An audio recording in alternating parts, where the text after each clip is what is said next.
साथियों, जय हिंद। मैं डॉक्टर संग्राम पाटिल इंग्लैंड से बात कर रहा हूँ।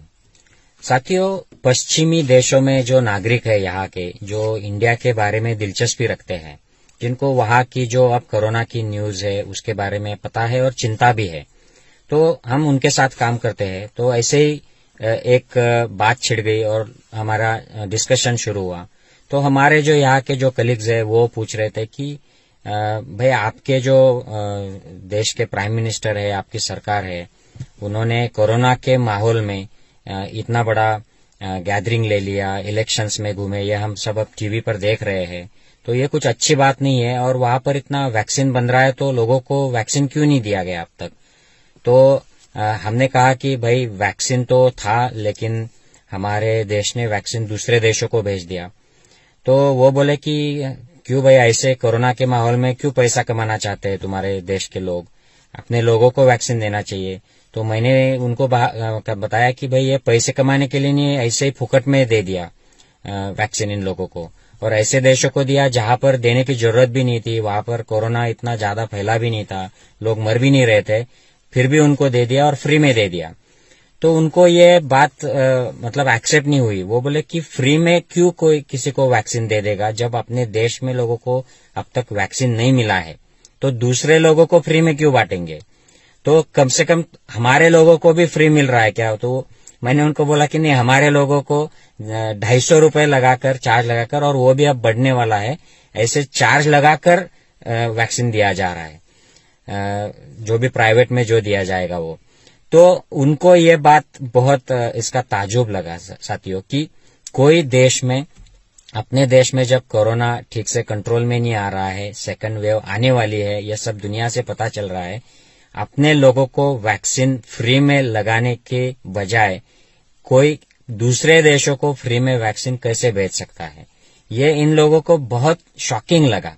और ये बात दुनिया में अब तक ज्यादा लोगों को पता नहीं है, क्योंकि इन लोगों को 2014 से सिर्फ ये पता था कि एक स्ट्रांग लीडर इंडिया में आ गया है।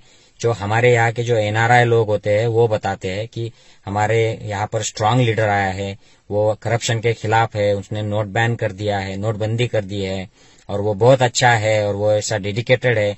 और यहाँ पर जब आते हैं वो, तो उनके लिए ये जो इवेंट मैनेजमेंट कंपनीज होती है, स्पेशली गुजराती कंपनीज, उसके द्वारा इनके मोदी जी के बड़े बड़े कार्यक्रम लगाए जाते हैं। तो यहाँ पे लोगों में एक पॉजिटिव इंप्रेशन है हमारे प्राइम मिनिस्टर का।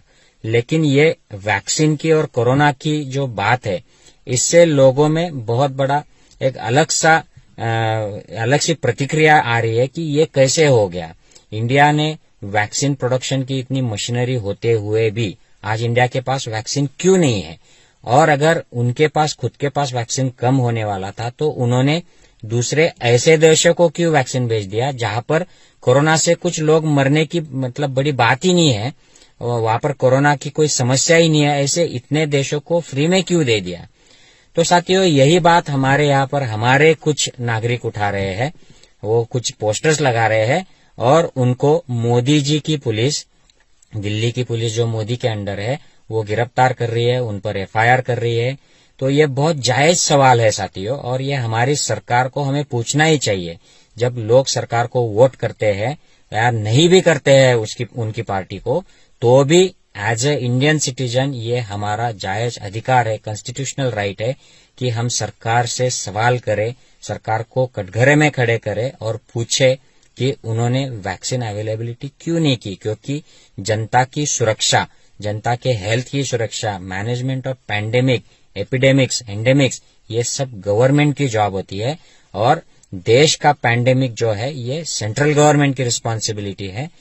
और उन्होंने जिस तरीके से इसको मिसहैंडल किया है, वैक्सीन अवेलेबल नहीं किया है, ऑक्सीजन और जो बाकी सारी चीजें लगती है ये अवेलेबल नहीं की है, जैसे दुनिया के सारे राष्ट्रों ने, सारे प्रगत राष्ट्रों ने, बड़े राष्ट्रों ने, उनकी जो सेंट्रल गवर्नमेंट्स है, उन्होंने प्रोविंसेस को, स्टेट को मदद करके ये अवेलेबल करके दिया है।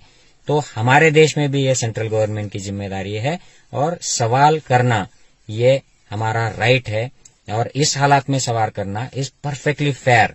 तो इस सवाल को अगर मोदी जी इसके हमारी आवाज दबाना चाहते हैं तो ये बिल्कुल गलत है। हमें सवाल उठाते रहना चाहिए और मोदी को और इस सरकार को सवाल करते रहना चाहिए। जय हिंद साथियों।